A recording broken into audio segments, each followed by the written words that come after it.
दोस्तों चैनल पर खुशामदीद। गंदम की हार्वेस्टिंग को हम सरेकी में बार कहते हैं और ये बार जो है ना हमारे गांव में ये लास्ट वाली है, आखिरी है। तो इसकी थोड़ी सी वीडियो आपको बना के दिखाते हैं। जो भूसे का रुख है ना वो अभी हमारी तरफ हो गया है, तो भूसा जो है ना वो भी हमारी तरफ आ रहा है। अस्सलाम वालेकुम, क्या हाल है? ठीक हो? वीडियो बन रही है।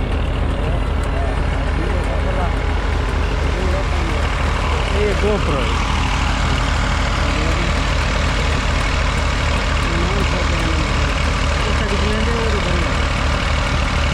हवा का रुख में चेंज ना करें, हवा का रुख ये लगे जो मतलब रुकते नहीं हैं।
हाँ